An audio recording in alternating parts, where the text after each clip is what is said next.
In Ozamiz City, you're watching One TV News Channel. One TV News Channel. Serving you with information, news, sports, and public affairs. One TV News Channel. One TV News Channel. Serving you with love. Ang telebisyong pangmasa. One TV News Channel. One TV News Channel.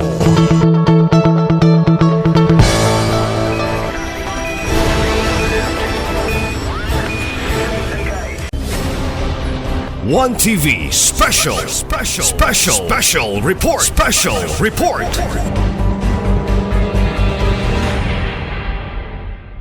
There are 12 members present, including the Honorable Presiding Officer, with the information that Honorable Lim is on official business.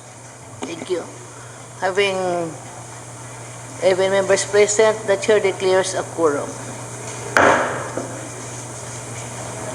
Once again, good afternoon to each and every one of us. For the order of business, may I request the Honorable Majority Floor Leader, Honorable Tapayan, please. Yes, Honorable Chair, good afternoon. Good afternoon, everyone. There are no guests or visitors availing of the People's Hour today. We now proceed to item number 5, approval of the agenda for the day.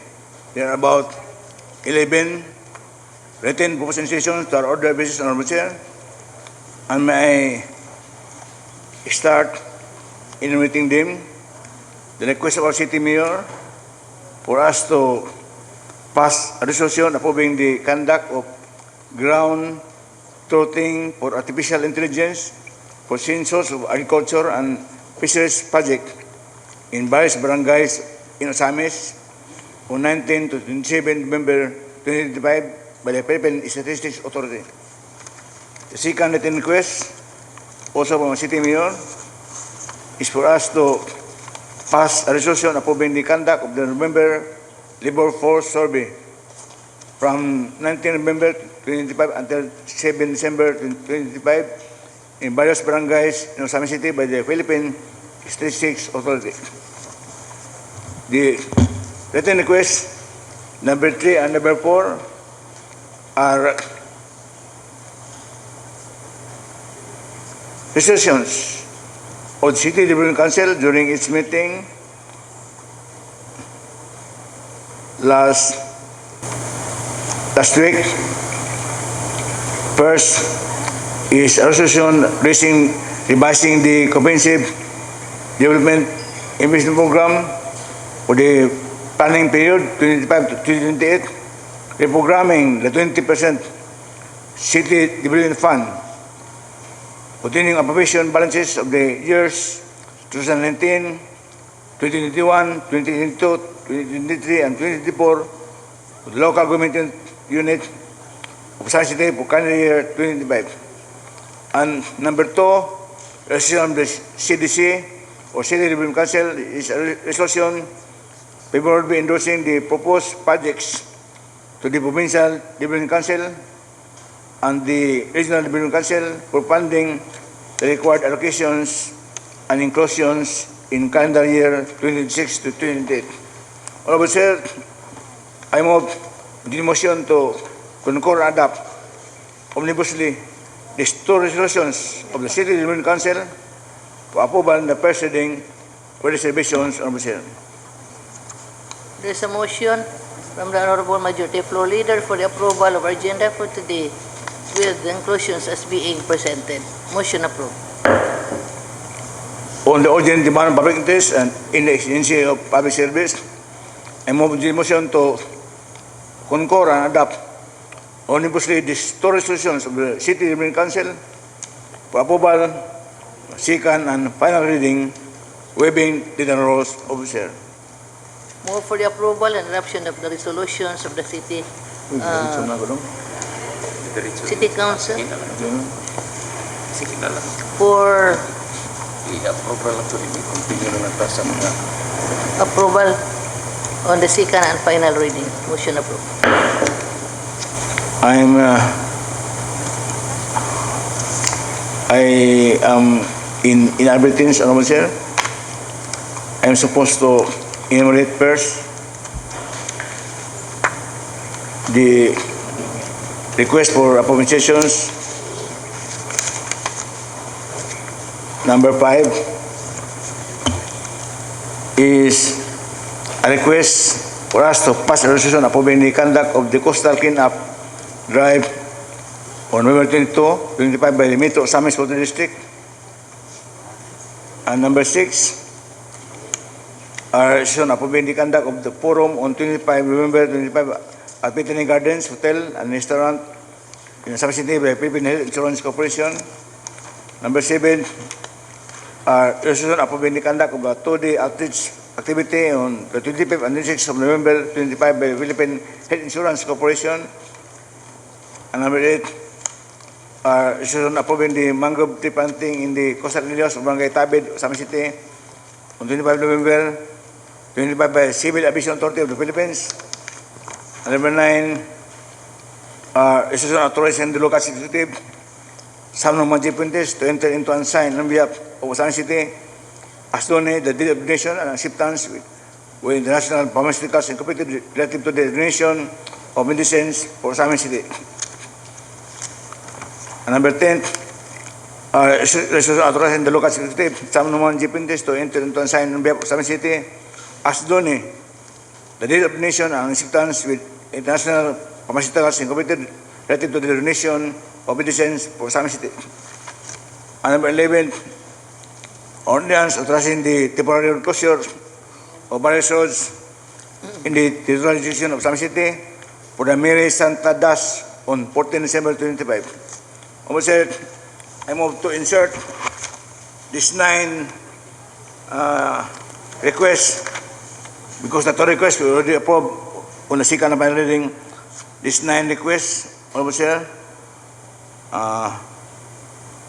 as insertions to our order of benches today. Move with the Honorable Majority Floor Leader for the insertions in our agenda for today with the 9 inclusions as being present. 9 items as being presented. Motion approved. Thank you, Honorable Chair. Item number 6, approval of the minutes of the previous sessions. Everybody was furnished copies of the minutes of our organizations on September 22 and 30, 25. And I guess everybody was able to peruse and examine the contents thereof, Honorable Chair. Accordingly, I move the motion to dispense with the reading of the minutes of our previous negotiations on September 22 and September 30, 2025, and to approve the said minutes in total, Honorable Chair.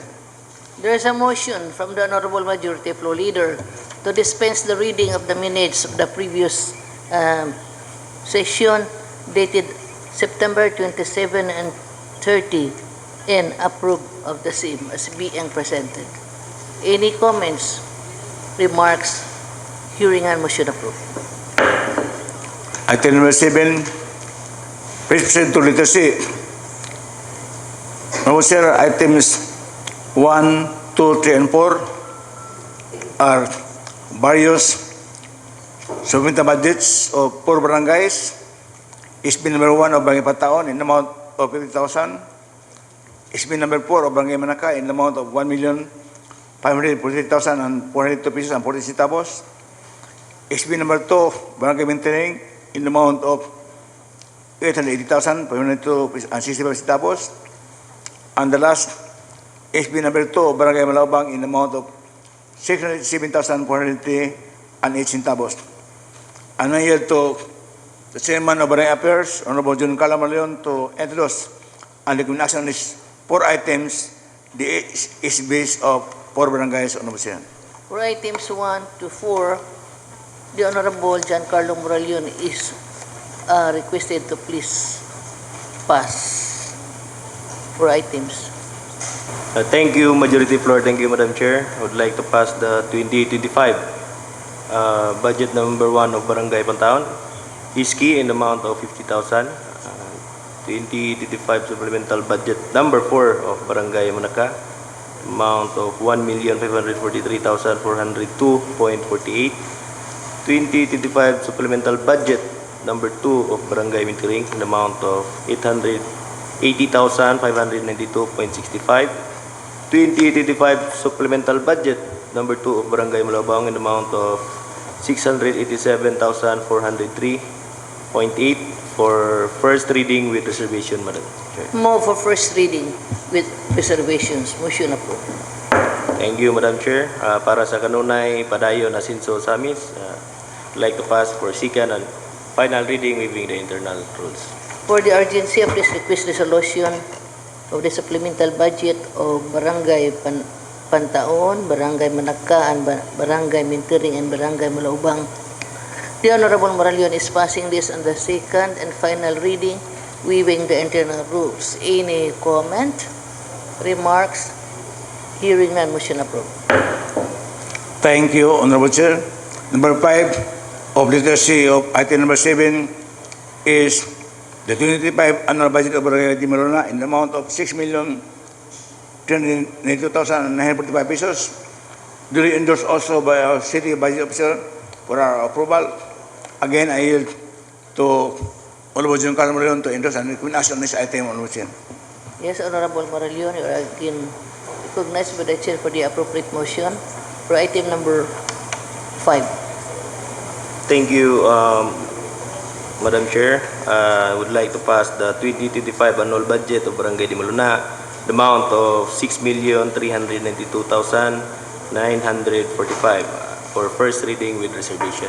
Move for first reading with reservations. Motion approved.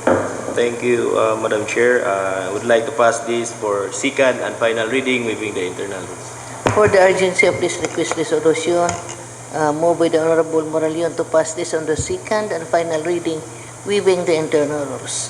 Motion approved. Thank you, Honorable Chair. Item number 6 and number 7 are applications for special use permit by Third Food Park, owned and operated by Itanislaw Jungan III, located at Laurel, Colonel and Linis Street, Barangay Agoda, Ozamiz City. And the second is an application by Mama Nora Food House, owned and operated by Marcos Cesino A. Maribeles IV, located at Purek 8, City Hall Drive, Barangay Agoda, Ozamiz City. And I yield to Chairman of the Committee on Zoning and Planning, Honorable Dikisito, to recommend action for the approval of these two applications on the first reading, Honorable Chair. The Honorable SUIZO is now recognized by the Chair for the appropriate motion, please. Thank you very much, Madam Chair. And Majority Floor Leader, this representation would like to pass a resolution for first reading only on the application of Thirdy's Food Mart and Mama Nora's Food House for special use permit and refer it to the committee level, Madam Chair, appropriate committees. Move for first reading as being presented by Honorable SUIZO, and this be referred to the appropriate committee.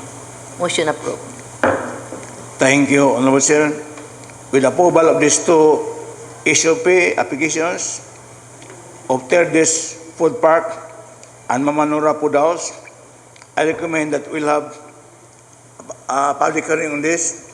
I consulted the Secretary of the SP, and we could conveniently invite the stakeholders to have public hearing on Thursday, November 20, 2025 at 1:30 o'clock in the afternoon, because on Friday we'll have other public hearing on an ordinance. So I recommend that we'll have a public hearing on this two applications, Honorable Chair, on Thursday, November 20, 2025 at 1:30 o'clock in the afternoon. I reiterate my request to the SP Secretary to send invitations to all the stakeholders, especially to ask the Mayor for the presence of department heads who may have concerns with these applications, and to send also to the barangay officials of Barangay Aguada, Ozamiz City. Honorable Chair. Yes, thank you, Honorable Tapayan. Yes, Honorable SUIZO, you are raising your hands.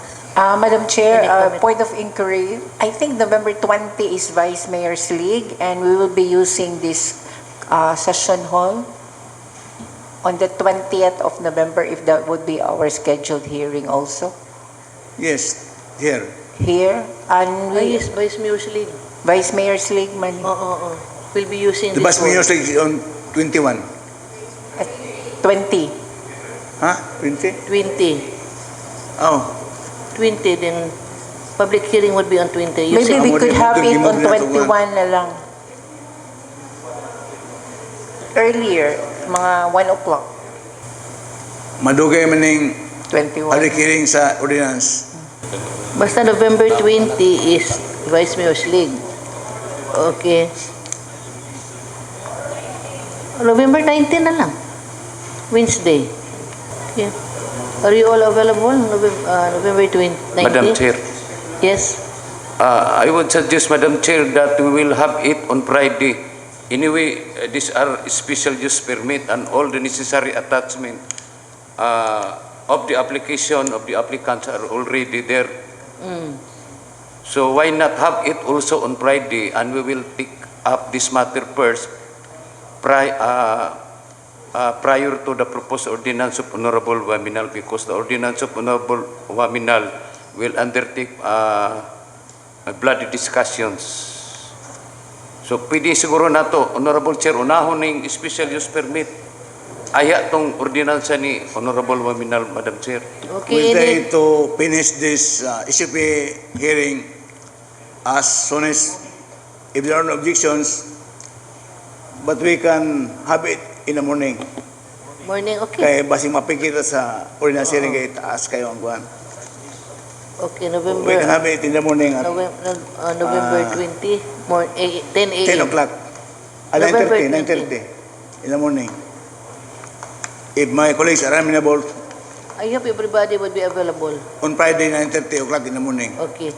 So we'll set that on November 20 at 10 a.m. Okay? Duly noted, Madam Chair. Okay. Thank you. So morning 9:30. Any comment, any reaction, November any 20. violent reaction? So, may I reiterate, November 20, that is Thursday, at 10 a.m. November would be 20 mata. our committee hearing. November 20 ta, Oh, sorry. 9 a.m. Sa? Di na ta 21 kay 21 na may buntagon nga activist province. So 20 ta 20. sa morning Yes. 9:30. November 20, 10 a.m. 9:30 lang para O 9 o'clock? 9:30. O 9:30? O sige. This is, Kaya sa 21 Friday sa buntag na ay activist province. Sa buntag Okay, din Vice Mayor's kahapon League. na ay Vice Mayor's League. we have conflict di ay. Conflict Vice Mayor's League na sa province, no? Bifront kung saan ang activity. Tempa. 21. Vice Mayor's League, Araw ng parangal. ha? So, rasa doy. Oh. I-arrange sa secretary. There's a conflict of schedule. We have Araw ng a parangal. Vice Mayor's League. Vice Mayor's League on November 20, Doy? We are the 21. hosts. We are the 20. hosts. November 20, Vice Mayor's League, and we are the hosts. Okay lang, 21 man na. 20 is Vice Mayor's League. Vice Mayor's League sa hapon, 20. No, buntag. Morning daw magsugod. Ang muna mga sugod, Vice Mayor's League. So there is conflict, no, schedule sa session no, kaya 20, 20 Vice Mayor's the League. Vice Mayor's League will start in the morning. I think. Perhaps we can request the Vice Mayor to use her conference room. Anyway, we'll have the presence of the department heads and to applicants and to barangay captains. Masulod na sa conference room. Ano sa man? We'll request the Vice Mayor to have the committee hearing. Okay. So you can use my conference, On my Thursday. office for the committee hearing. Okay. Then, Di wanted to na lang kay Okay. para kuan. Vice Mayor's League dire. Oh. Okay, thank you. Okay, I would like to reiterate the Vice Mayor's League will be here And the committee hearing would be at the office of the Vice Mayor? Conference room. Oh, okay. Sa Thursday, 1:30 o'clock in the afternoon. Thursday. Oo. Thursday. Okay. Thank you. So we request the Vice Mayor staff to prepare the chairs to accommodate the stakeholders and members of the joint committees. Okay, mas maayo po para nga. Masara.